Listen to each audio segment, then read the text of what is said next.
Hello and welcome, everybody. This is Cengage Group's Education Live on LinkedIn. And you have heard, many of you have heard us talk about the skills gap and the gap that we are facing in the workforce with regards to the skills for our future and for the next generation.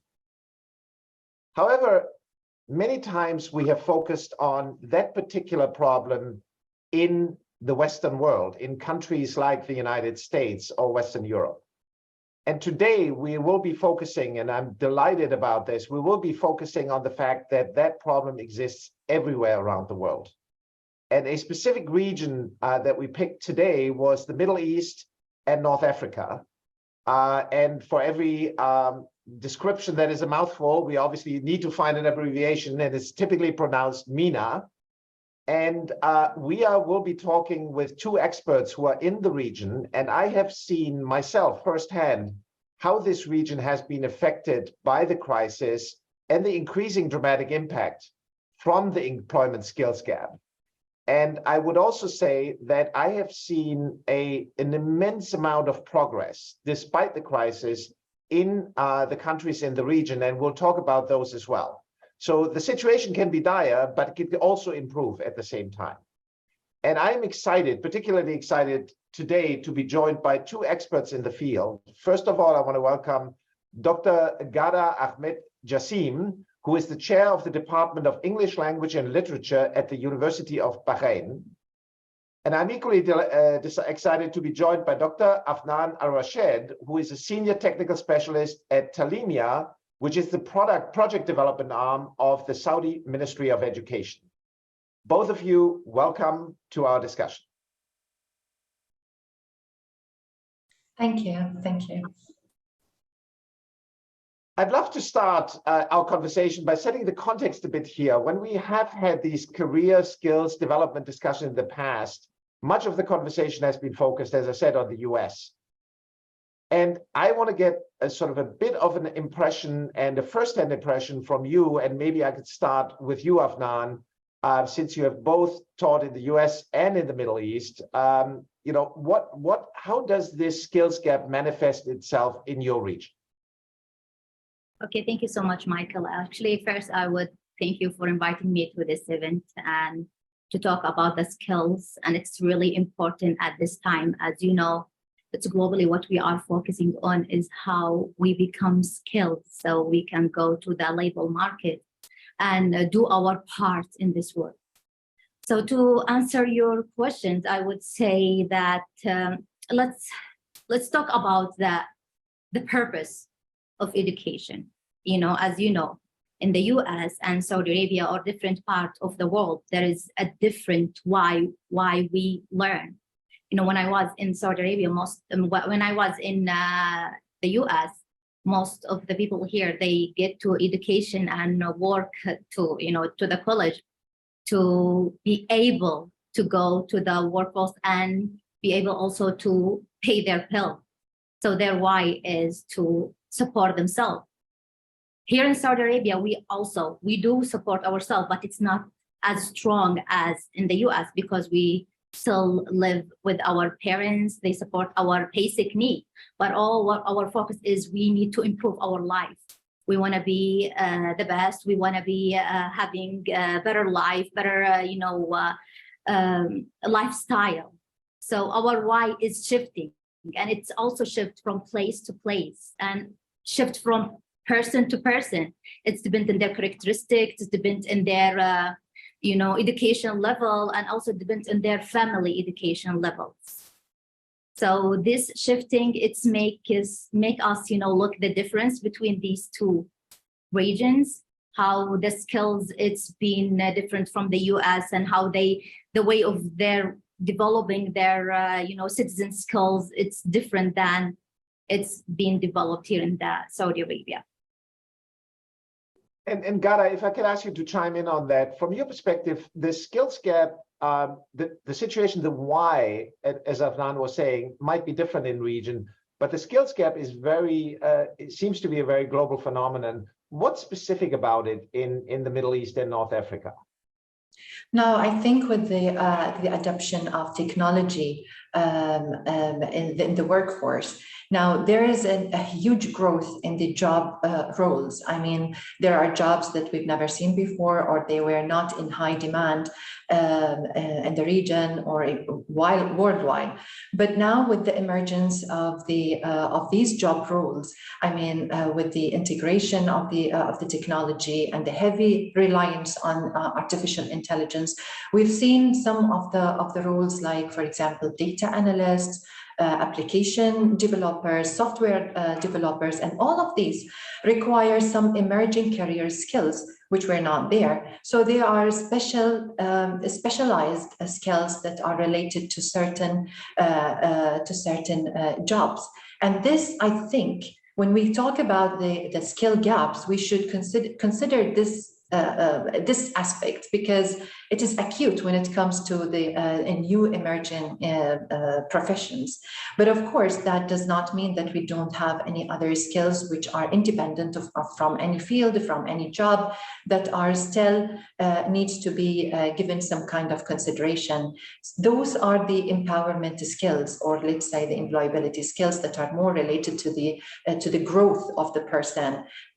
So I think when we talk about the skill gaps, it is not only related to one region or another, but we can see them like worldwide skill gaps. Yeah, and it's interesting to support your point, Ghada. The McKinsey just published a report that says in your region, only about 1.7% of the workforce is called digital or would identify themselves as digital talent. Given everything you have said about the future, AI, etc., that obviously is a number that needs to go up significantly in order for your companies and your industries and your institutions to thrive. So I think this is a stark statistic and a stark data point. Yeah, I totally agree. Yeah. Now, let me ask a question in turning the discussion a little bit into, okay, we've got a problem, but not every solution in every region around the world is the same. And Afnan, you started by saying correctly, in the US, the why might be different. People go to college, and I have actually one graduating from college and one going to college. So I'm living through this transition point. But what do you think are specific approaches that, for instance, the Saudi government has taken in order to address the skills gaps that is unique and very focused on your particular country? Okay, so one of the things that I see that it's really important is to set a goals that you really need to see it after a certain time, which is, if you heard of it, Vision 2030, if you read it, there is more than 10 programs. All these programs has a key objective. And most of the key objective is focusing on improving the skills, improving the citizens, making sure the citizens are really, we preparing them for the job market, and also we training the current employers in the job market. And all these are considered as a key objective that it's need to be achieved by 2030.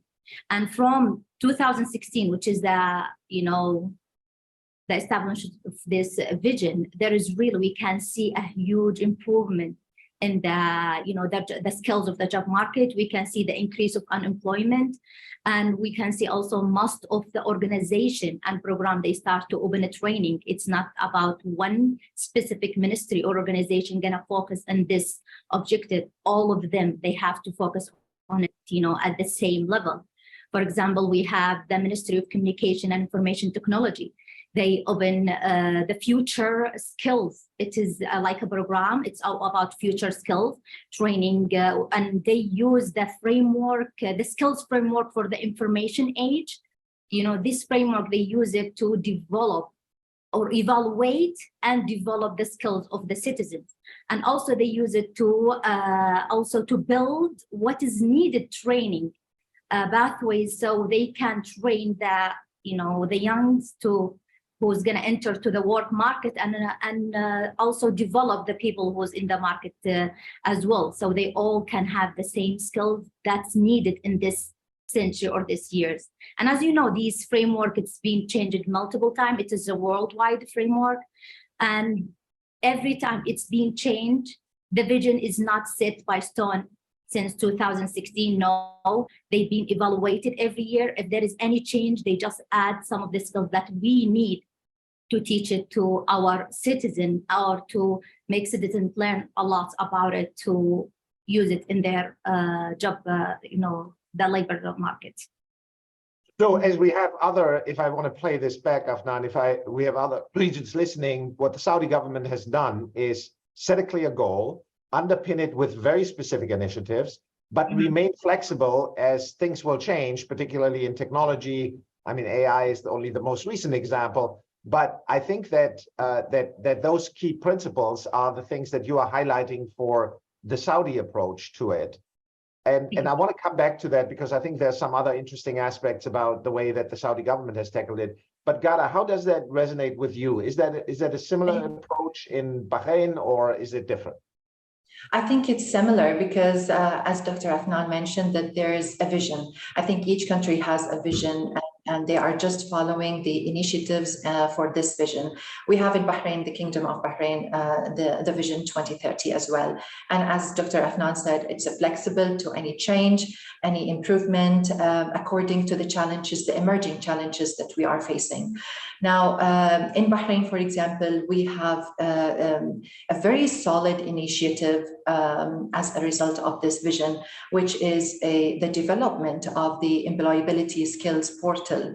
And it is it's a result of the collaboration between the Information and E-Government Authority with different entities in Bahrain, like the Higher Education Council, the Ministry of Education, Ministry of Industry and Commerce, and even the Quality Assurance Authority. So, and the Training Authority, and all of these entities are working together in order to come up with a very transparent portal that is for job seekers, for training developers, and for education as well. And as Dr. Afnan mentioned also, that there is a focus on training people.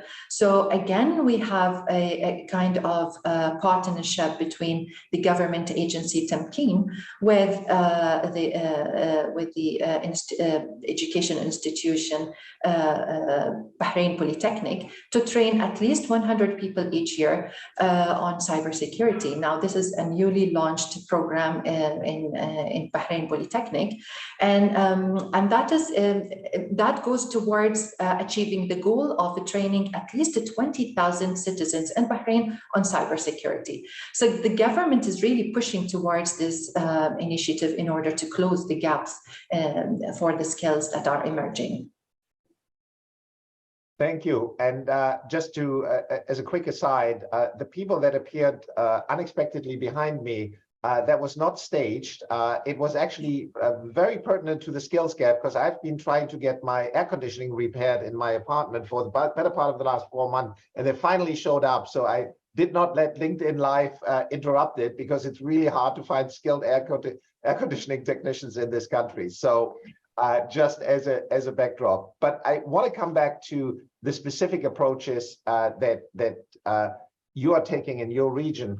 And Afnan, I had the pleasure to meet your prior Minister of Education at the UN General Assembly last year, and he particularly focused on the advancement of women and skills of women in the region. And I thought that was actually very, for me, very educational to talk to him about the tremendous strides that you've made using technology during the COVID period to actually enable women to get the required skill to participate in the workforce. And I think both of you are shining examples of that. But can you talk a little bit more about that focus on women in the workforce in Saudi? Okay, so before we go to this, part, I really would love to hear from your side, from your part, the US. How did you guys did it to manage closing the gap, between the education and the labor market? As you know, I think that some of the participants, I'm very sure they are from, Middle East, and they really would love to hear from you. So how that's been done from your part? Yeah, I mean, I have to disappoint you in the sense that I don't think we've solved that problem in the US at all. I do think we have made some strides in the right direction, but as you suggested before, I think the path that is very clear and I think well established is, you know, you go to high school, you get a high school diploma, and then you go to college. But only about 25% of all students in the United States actually get a degree when they go to college and come out of college. So that leaves 75% of the population behind. And the 75% of the population do not have the required skill sets. And some would argue even the college graduates don't necessarily have the specific skill sets that they need. So it is something that we have been pushing as Cengage Group very hard over the last few years to say, let's not get a false sense of satisfaction of the fact that, you know, the college degree is a good degree and people typically make more at the end. We still have a manifest skills gap in the United States. And you can see this, that even in an environment where people are worried about and companies are worried about a looming recession, we have a huge mismatch between the people looking for work and the open jobs. So there's still, you know, millions of open jobs and not the right skills to fill the open jobs. So I think that we are all in the same struggle. Every country is a little bit different in that respect, and not all the approaches are the same. But I don't think there is a shining example of where this has gone very well. I will say, in honor of the country that I was born in, I think Switzerland, Austria, and Germany have over 100 years developed a very effective system to provide multiple levels of education, not just academic education that we all went through, but also skills-based, vocational at scale. And as a result, frankly, in those regions, these are the only regions that for 40 years now had lower youth unemployment than average unemployment. So I think there are some good examples, but I think it's most important that we actually pick the things that are right for our region, but learning from each other. And that's exactly what we're trying to do with this series here. So, you know, a very good question, but I don't think anybody has really found the answer, you know, in totality and solved the problem. I think Michael mentioned something very important about vocational education, because now there has been a focus, I think, to some extent on vocational education system, and there has been a huge restructuring of the vocational system, because we are all aware that it's more of developing the real-time work-related skills. And it's here where we should put some of the focus for our learners. There is some kind of awareness, I believe, especially over the last couple of years, of the importance of vocational education, and that's why it's going through a huge transformation right now.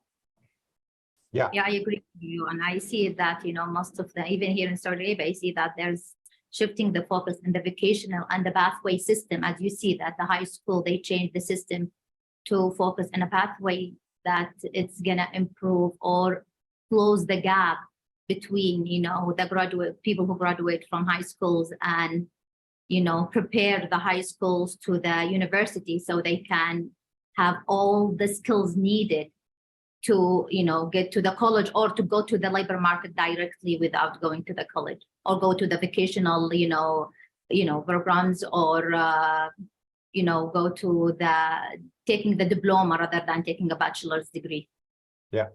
And I'd be curious, we've talked in the US quite a bit about the vocational path, so to speak, for many students having a stigma attached to it, meaning, oh, if you don't go to college, people look at you and say, why didn't you go to college? And the reality in the labor market today is very different. If you are actually a qualified electrician or one of my AC technicians, you probably end up making, you know, 70,000, way above the median income in the United States. Is that the same in the region, that people look at vocational jobs in a very different way than academic jobs? I would say it is the same, like, let's say pre-COVID, because things have dramatically changed during this era. And I think now post-COVID-19, we've seen a lot of changes. Yes, there is still some kind of, this kind of mindset, but now there is a shift in this mindset, and people started to be aware and acknowledge the importance of vocational education. So this is my opinion, but I'm not sure about Dr. Afnan, what you think. Before the COVID, I was in the US, so I didn't know how that being here. But, when I came here, I have been here in the, Saudi Arabia 1 year and 9 months. And I did not see any that, stigma or stereotype that when you go to the vocational, people look at you less. No, it's about your experience, how long you've been working in this place. And based on your experience, you may get a job and you've been preferred rather than a doctor who just came from outside and have a degree. It's all about your experience. If you have, for example, 27 experience working in this sector or this place, you're going to be qualified. If you graduate from vocational, college, and then you get to the field, they're going to give you some training, 3 months training, and you have to prove yourself. Doesn't matter. They don't look at your degree, from where this degree came. I know it's really important for them if you came from outside, because they want to have a different culture in the company, but also the skills or the mindset that the employee is going to bring it to the company. It's really, really important. So let me build on this, because I think it's a really good and important distinction, and segue into, when do you start to teach skills, right? What grade level do you start with? And I will just recall one particular experience in your region that we had for Cengage Group. As you may know, we are, our brand with which we go to market in English language is National Geographic. So that's the brand that we have that's very well recognized globally. And we have an agreement with the Ministry of Education in Egypt, in your region, to teach various grade levels, starting in primary school, English as a foundational skill to actually get a lot of jobs. And you guys, again, are obviously shining examples of speaking perfectly English, but not everybody in the region does.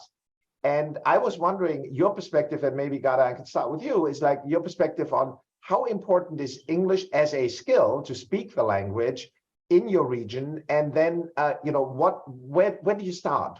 At what level in school do you start?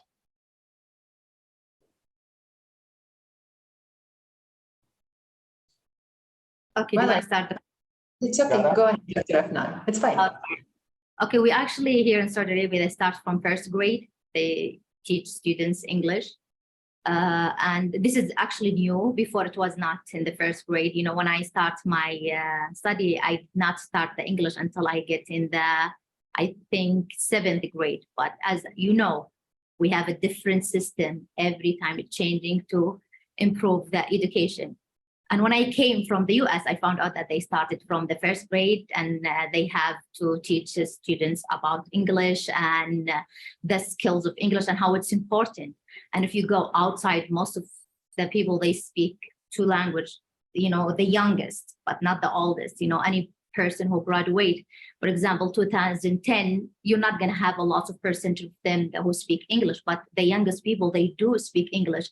And that's all because of the influence of the technology, looking at the different, or speaking with in the gamer. I don't know what kind of game. I see that even my kids are playing with it.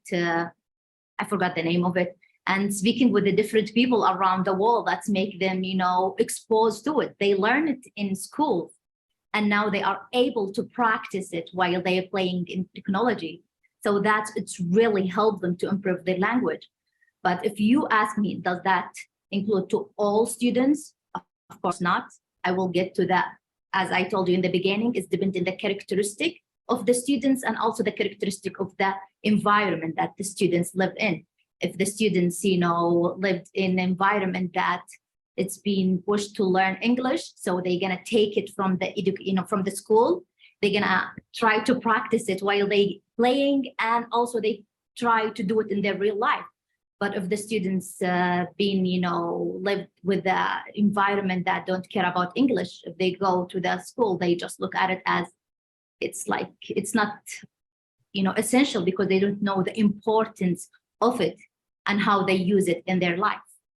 So Afnan, we, I think you're hitting an absolutely quintessential point about, I would argue, every educational process, which is any student that understands why they are learning a certain subject and how that would apply in the real world will be more motivated and will be more persistent in their studies. And I'm again using an example from Saudi. So in Saudi, we're teaching the 11th and 12th grades, about 150,000 student English, but in the context of career and technical education. Meaning it's not like the way I learned English, and I don't know how you learned English, but when I learned English, it was mostly British English, and it was mostly sort of very generic, like Sue goes to the baker. It's like, whatever. I mean, that's fine, but I didn't know how I could use it in my life. So this is, to me, a very good example of how you can, combine the learning of a language with something that is really applicable ultimately for your career, for your aspirations, as you said, Afnan. If you want to get, finally move out of the house of your parents and like establish your own family and your own life, etc. I think it's a huge motivational factor in this, and it's really, I think, upon us to make it more relevant to the students. Exactly. And this is the job of the teacher. We have a quote from one of the ministers. He was in King Fahad time. He said the quote, and it was being sent this week in the company. They always send a quote, and they said if you wanted the content to be useful for your student, it will be useful unless it is, interested. And it can be also interested unless it is, what they say, simplified. And also it cannot be useful or interested and simplified unless the teacher, they give much effort as they want their students to give it, to simplify these content to them.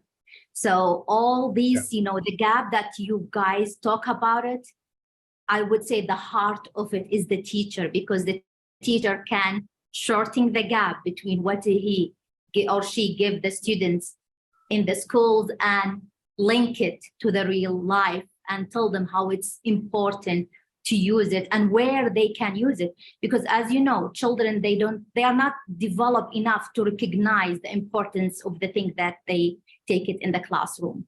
Yeah. I want to come back to the role of the teacher, but Ghada, let me have you chime in on that. Yeah, I think I totally agree with you both, Michael and Afnan, regarding teaching English. But now we've seen that education has gone through a fundamental transformation. Now, even with teaching English, as you mentioned, with the curricula of National Geographic Learning. Now, what we are doing is not only teaching English as a language, but we are teaching English with more integrated skills. Like, for example, communication, self-management, creativity, innovation. So that comes like a package with teaching English. It's not anymore like teaching English as a language per se, but it's more of integrating other things within this language. So as Afnan said, it's all about educators, how they can deliver this to their students. And I think it should be, we should start with this as early as possible. Now, for example, in Bahrain, we have a non-profitable organization, which is called Injaz, and that works closely with the Ministry of Education, with higher education institutions. So what they do is that, yes, they do teach like different training programs, like career readiness programs, and they offer entrepreneurship programs even at the primary level, but that comes alongside also with improving their English. So they are doing the two things at the same time. That goes in parallel with their curriculum. And we've seen several examples like these to empower students' skills when it comes to empowerment skills, I mean. Yeah, I think it's why I want to stay with this topic for a minute. The role of the teacher, and I want to segue into the teacher is in the classroom, face-to-face. I think we all agree has a critical role to, Afnan, as you said, simplify, engage the students, etc. Our job as Cengage Group is the vast majority of our business is supporting the teacher in that role. and doing and helping the teacher by providing engaging material, engaging content, but also increasingly providing tools. And, you know, there has been much talk about recently, I'm sure in your region around the world, about, you know, the advent of AI and the revolutionary aspect of it, et cetera. And I would argue that AI is potentially a powerful unlock to allow the teacher to actually be a coach and not be just a conveyor of information. Because, you know, a teacher can say like, well, I know everything, so let me just tell you what I know. And most students are going to yawn and they're going to say, I'm not interested in what you know, make it relevant to me. So I think we've all had teachers in our lives that have been immense coaches, and we've learned so much from them. And I do think that you know, provides an enormous opportunity. But let me ask you, and maybe start with you, Ghada, or whoever wants to chime in, is like, what would you like education technology providers like Cengage Group or like National Geographic to provide to your teachers that are such important players in this whole process? Now, first of all, as you mentioned, the teacher himself or the educator has to be involved. So we need some kind of awareness among the educators of the importance of such skill-based approach. So they need to know how important that is and how important the skills are for their students. So this kind of awareness should be established within the teachers or the educators first.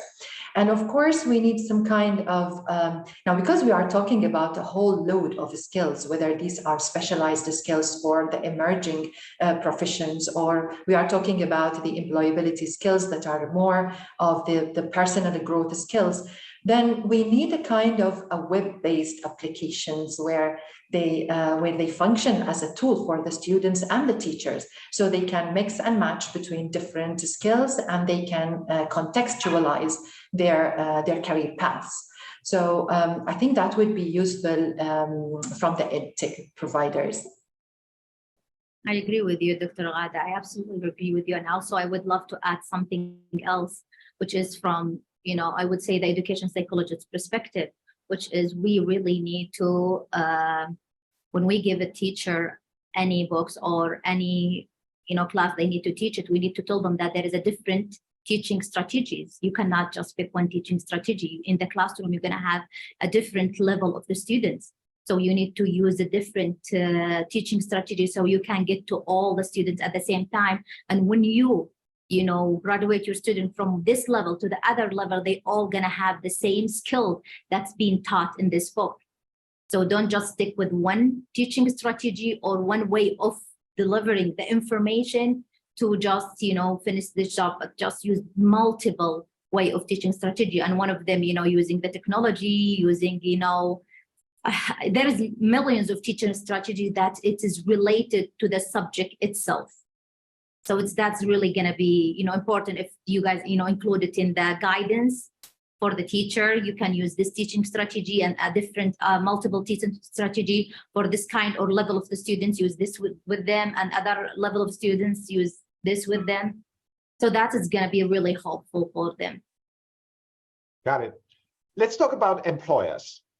You have very large employers in your region as well, and so does the US. And I think it is an interesting statistic to start with. The World Economic Forum did a survey of executives in large companies around the world globally, so not focused on the US or any particular region. And 60% of them said that the skills gap in the workforce is the #1 problem that they're facing with transforming and adapting in their businesses. So it is truly a global phenomenon. What role in your region do employers play to actually shape the education system and influence it? Any one of you?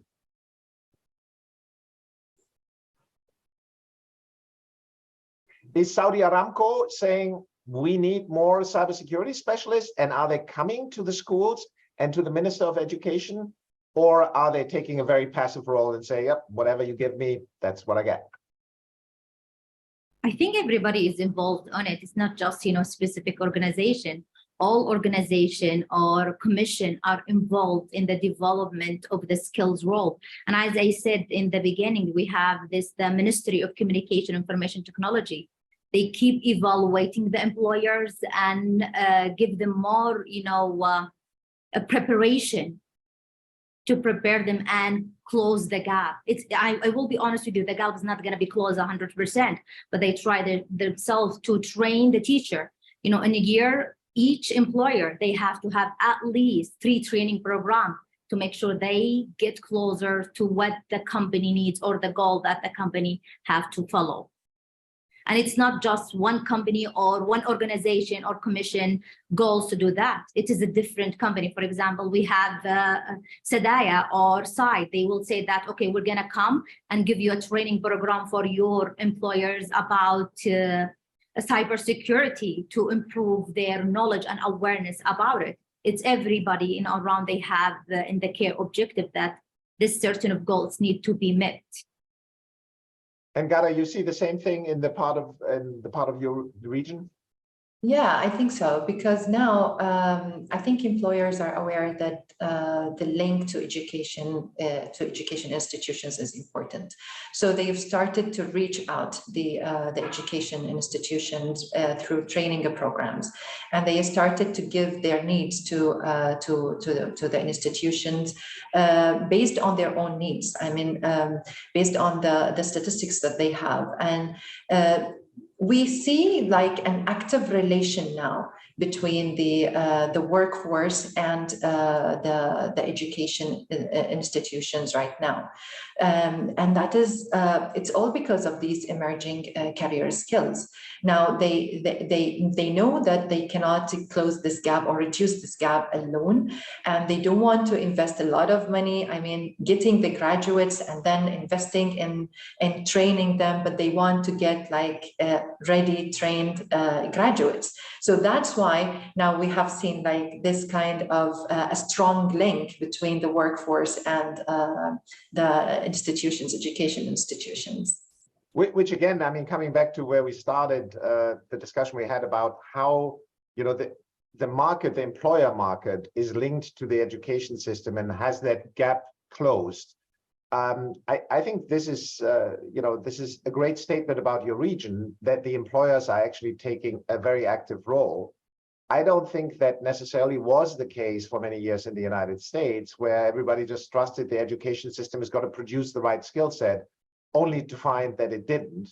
And now there is, I think, more of an awareness and more of a willingness. We just recently launched a new program called Ready to Hire. So we are actually skilling people to the point that they are able to immediately get a job and be productive. Particularly focused on healthcare is a big area of us, non-coding IT, cybersecurity we talked about, but also trades we talked about, and advanced manufacturing we talked about. All of those are real tangible job opportunities for learners.